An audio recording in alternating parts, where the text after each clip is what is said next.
Hi everyone, and welcome back to My Big Fat Mess. I'm Anthony Ferraro, owner of Little Theo's Pizza Bar and Takeaway, and today we're going to be filming something very close to my heart. Obviously, being Italian and having that heritage, I am a bit of a mummy's boy. And what better way to be a mummy's boy than to be a Nonna's boy? And I got two amazing Nonnas who are no longer with us at the moment, but they have inspired my cooking and my journey and everything that I love eating. So we're going to look at a little brodino, or which Nonna used to call pastina, and we're going to look at some cotolletti, chicken schnitzel. Let's have a look at what's in the bag. Basil, we love basilico, and chicken breast. Couple of tomatoes, breadcrumb, some sesame seeds. I've got a nice little Coles organic olive oil. It's cold pressed, it's extra virgin. I love extra virgin olive oil, it adds the flavor. Parmigiano Reggiano that we used from last time. Pasta garofalo, lovely, fresh, free range eggs. The milk is what is actually going to help us make our egg wash to crumb everything in. I've got my little helper back. Hey buddy. Now, we're gonna make Nonna's brodino. So a couple of things first. We're gonna get the water on to boil. Always do a cold water start, never hot water start.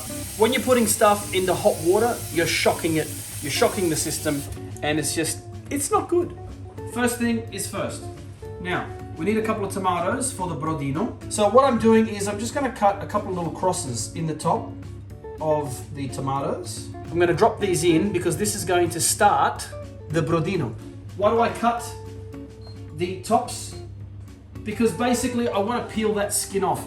I don't like skin in my brodino, neither did Nonna. We don't mind seeds, but skin, no. So we are going to now pick and wash our basil. Just peel off all the leaves. Try not to put too many stems in there. So what I'm going to do, I'm actually going to walk you guys over just so you can have a quick little look-see at what's going on in here. See that? See how the skin is now coming off and that water is boiling? I'm actually going to take the tomatoes out, peel the skins off, and then I'm going to pop them back into the water and salt it. Now, I know I've got a high tolerance for heat on my hands, but I'm not putting my hands in the boiling water because I'm not mad. Now, when you are peeling tomatoes like this, you can shock them with cold water to get it all off. However, I don't need to because it's come off really well because that induction cooktop has literally pumped that heat so intensely that it's just come off instantly. This goes back into our soup. As promised, we're going to salt it. And we want that to just start bubbling and simmering. And I want the salt to dissolve. I also want that tomato to start breaking down. I'll just sprinkle the rest of that salt in there. Bada bing, bada boom. But if you have a good sturdy bench, just hold your pasta. Make sure that you take all of the pressure out, pushing it in a downward motion so that the pasta is pressed to the top of that, and then just gently, cheeky little whack. That is how you open up spaghetti. Half a kilo is enough for 4 people. We're making some suppa enough for 2 people. So we're going to use roughly half, or maybe even a little bit less. Look at that goldenness, isn't it lovely? I'm Italian. When we make spaghetti, we do not ever break the pasta. But we're not making spaghetti, we're making pastina. The origins of this dish are from what they classify as la cucina povera, which means the poor man's kitchen. So Nonna, she definitely comes from an era where they didn't have much, which is why this was created. Pastina, or small little star pasta, it's pretty fancy. Back in the day, number one, they didn't have it, and then when they did have it, it was a lot more expensive. This stuff was readily available, so Nonna would just break the pasta. And you just try and break the pasta down onto a tea towel. Then what Nonna would do is put it in a tea towel like so, and lift it all up. Nonna would never use her new tea towels. Look at this one, it's got a hole in it because this stuff can actually break through the tea towel and destroy it. Nonna would never destroy anything, she would always use the old ones. And then just on the bench, just give it some love. And by doing that, you can hear it, you're actually cracking it and breaking it into smaller, manageable chunks that'll fit onto a spoon. Now, what you can also do is just give it a bit of a bang bang. Give it a bang bang. You can make it bigger or smaller if you like, but this is how I'm doing it. This is how Nonna used to do it. I want to test this for salt. Always be tasting your food, guys. It's really, really important that you taste your food. That's good. It's good for salt. Dominic's happy. I'm happy. Let's go over here and actually see what we have going on. So look at that. Now, that's not because the sea salt has turned it pink. This is because this is all coming out of the tomatoes. So we gently cook the tomatoes because we want all of that beautiful, that goodness, that flavor. Because this is literally now your soup. Chicken soup is known to be Jewish penicillin. If that's the case, this stuff is Calabrese penicillin because Nonna would give this to us anytime we weren't feeling well, if we had the flu, if we had any upset tummies, if you needed to eat something quite bland because your digestive system wasn't working very well or you had a tummy bug. For whatever reason, this stuff here would cure it, and it was amazing. I'm gonna give it 1 minute. After 1 minute, I'm gonna pop the pasta in there, and the pasta will take 7 minutes to cook. Beautifully bubbling away. We are going to add the pasta now. And 1, 2, 3, whoop, in. So when that goes in, you like to give it just a little stir. I like my spaghetti when I make pasta al dente, but when I do pastina, I like it just that little bit softer. I've got my pasta cooking for 10 minutes, so that'll take me 10 minutes to do some prep for my chicken schnitzel. So we're gonna pop all of the basil in there and just chop it roughly. Brilliant. We're gonna take a pinch of this. Yes. For the soup. We'll keep that for later. So this is just, again, a nice, cheeky little breadcrumb. This feels like half a kilo, and it is. There it says it up the top, half a kilo. So I'm going to use half. Perfect. Salt. Salt. 2 nice liberal pinches of salt. I absolutely love sesame seeds in there. You don't have to put these in. Nonna didn't put these in. This is just a little, this is my little zhuzh on it. Parmigiano Reggiano, which we used before. It's absolutely amazing. I've already cut those rinds off. And what I'm gonna do is I'm gonna grate the Parmigiano straight into those crumbs. Go for it, son. This side? Yep. I'm gonna give this a nice little stir. So let's have a look at what Dominic's done over here, which is brilliant. You know, it's not a lot, but it's just enough. And it's just enough to add that little bit of dimension to it. And then from here, we're going to throw in a nice big handful of the basil. So that is roughly the consistency that you want. It's rough chopped. There is our timer. Look at that, it's thickened up a little bit. I'm gonna try that just to see. So that is still al dente. So I'm gonna let that go for just a little bit longer. And as promised, I'm going to smash up that tomato. Now, I do that by gently pushing it onto the side, and it is so delicately soft, look at that it just mixes in. I'll do it with the second one. And this is the only time you're allowed to break the pasta. For everybody who follows TikTok and you've seen that crazy Italian guy go, no, my love, you're not breaking the pasta. Sara, ma tu sei pazza! He's 100% right. You don't break the pasta. It's outlawed in Italy. Do not break the pasta. The Italian FBI might come. The Italian FBI is coming for you. But look at this. Perfect. I'm now going to turn that off. From raw, we're not cooking anymore. In goes the basil. Just move it around. So this is going to add a little bit of color, but this is going to add so much flavor and a different, oh mamma mia, and a different dimension. All right, we're good to go. Let's plate up this baby.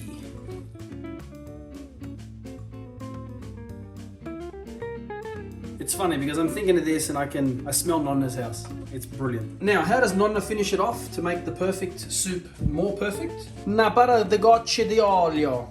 What does that mean? A couple of drops of olive oil or a cheeky little drizzling. And like I said, it's cold pressed, it's organic, it's really nice, and it's extra virgin. Boom, boom, boom, little bit of oil. Boom, boom, boom, little bit of oil. A little bit of Parmigiano Reggiano. if you had troubles with your belly, if you were feeling a little bit under the weather, you wouldn't put in the cheese, but I would highly recommend you still put in the olive oil. Thank you to Nonna Peppina, because this is absolutely amazing. I've got to, I just have to, I can't make this and not try it. Oh my God, that's everything that I remember and more. I'm 9 years old again. Hope you guys enjoy it. Well, lunch is over and it was amazing. Nobody wants to work after lunch, but feeling great. So the crumbs are ready. So we have the thigh fillets. These are nice and chunky. Look at that, beautiful. Now I always touch my stuff, even though it's all within the right dates. I always touch it to make sure it's not slimy. This is not, so it means that it's good. Don't ever just trust what's on the packets. Always smell, touch. That's the beauty about having our senses. So when you are making your chicken breast and you're getting it ready, really simple, nice sharp knife, kind of keep it flat. And you can, you can just butterfly this and open it up and have like one of those love heart shaped schnitzels. So that's a nice big heart shaped snitty boy. But we like them nice and thin here. That's what Nonna likes. And that's what I like. But more importantly, that's what my wife likes. So again, nice sharp knife, kind of position it where you want to be cutting. Keep your hand flat and then just gently allow the knife to do all the work. If your hands are flat, you can't be cutting yourself, and then you go out the other end. And there we have two beautiful pieces. So we don't like bashing these out, which is why we leave it like that. They end up steaming really beautifully once they're cooked inside the pan, and they're very, very tender. However, if you did want to bash them. Now, meat mallets will have a couple of sides. They'll have a flat side, one with spikes. Personally, when I do a delicate protein, I like to use the thin spikes. And you're just gently pushing out. You don't want to be bashing the sides that are thin. You want to keep bashing the thicker sizes. And that is basically what it looks like after it's been bashed. A lot more even. Yes, it's a little bit bigger, but it will shrink down. There are other household items you can use. You can use anything that's nice and heavy that has a nice flat bottom. But making sure if you're gonna use a jar, the lid is always on, even if it is a flat bottom. Put some parchment paper or baking paper, whatever you guys wanna call it, and then just be gentle. So you can gently tap it out. And the reason you do that is not to damage the actual flesh. And there you have it. So that is my hack. If you do or do not have a meat mallet, now you know what to do. Chicken's ready, let's get our egg wash ready. So for 2 kilos, I reckon about 5-6 eggs will do. You're always better having a little bit less than more because you can always top it up, particularly when you're using a protein like chicken. You can't really reuse it to crumb anything else, so you're always better off throwing it away. Egg wash is very important because this is what coats the crumbs to the actual chicken. Before I pop any milk in, I like to break my eggs and start them off. Once that's started, I like a little bit, maybe a little bit more, maybe a little bit more. Boom, bitty, boom, boom.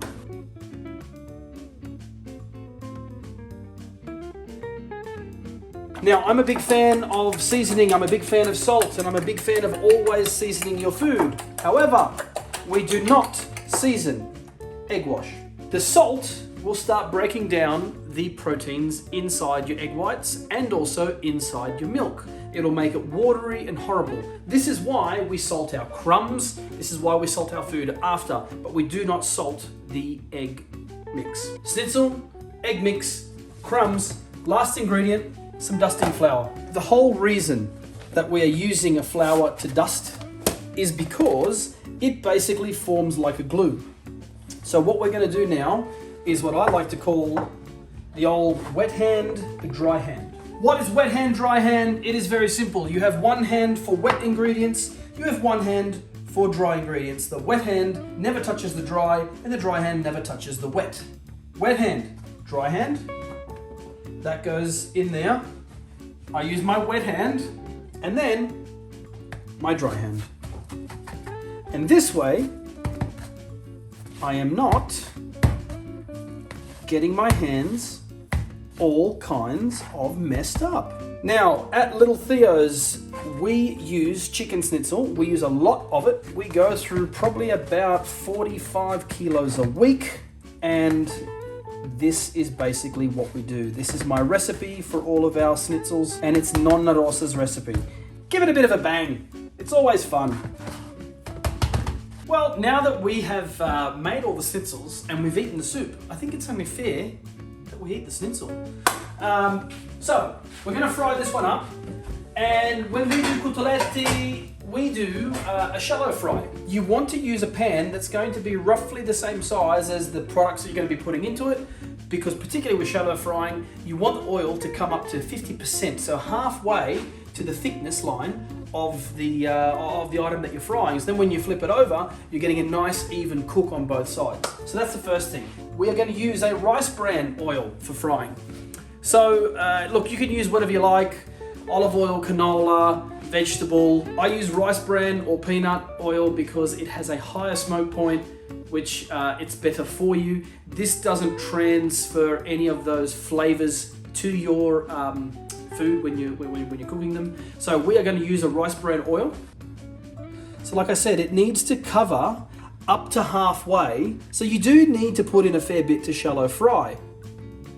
That should get us going. The main thing is that a lot of people want to know is, how do I know when it's at the right temperature? Unless I have gadgets and gizmos and a whole bunch of stuff. You can use a thermometer. So one of these bad boys. And you want to start frying around that 150 mark, 140, 150. If you don't have access to this, I'm sure that everybody has access to one of these. This is a little household hack. I like to get the oil nice and hot. I like to bring it to a nice high heat to get the oil to the temperature that I desire. And then once it's in there and I put my protein in or whatever I'm frying, I then like to drop the temperature down just that little bit, because we don't want it to go too high because it will actually burn. So what you can do is just test. When you get nice even bubbles everywhere, at every point, wherever you are putting this in, and you are frying your spoon, that is when you know that your oil is at the right temperature to be cooking. I think we're good to go. In she goes, Big Bertha. Now I'm going to drop the temperature on that instantly. Oh wow, you can already start to smell the Parmigiano. It smells really, really, really good. So I'm going to give that another 30 seconds. I'm just going to gently move it around like so. You can hear that the oil is starting to make noises. That is now all of the moisture that's coming out of your protein that's being pushed out rapidly by the heat and the cooking. So that's how you know that it's starting to cook really well. When you start to hear that, that's the moisture coming out of your protein. Let's give it a little check. Ooh la la, that's nice. Let's flip it over. So this has been cooking really nicely. We've done about 3 minutes each side. This one was a really big, thick piece of chicken. Now, first things first, drain it well. That'll get rid of any of the excess. It's amazing. Now, after we've done that, you always salt your food, season it. Now hang on, I need to do this like Dominic said. I've got to salt bathe this one. And that is basically it. Nonna's coteletti chicken schnitzel. I'm going to give this cheeky little squeeze over because I love lemon on my schnitzel. And now I'm going to tuck in because I am starving. I know this is going to be hot. It's going to be hotter than the sun. But you know what? I don't care. Oh yeah. I know it's rude to talk with my mouth full, but I just have to tell you how amazing that is. Absolutely perfect. Really good crunch, and you can hear it. We've got that nice crunch on the outside, really nice caramelization, and very beautiful, tender white meat. All right, I'm gonna enjoy my lunch. You guys have a great day.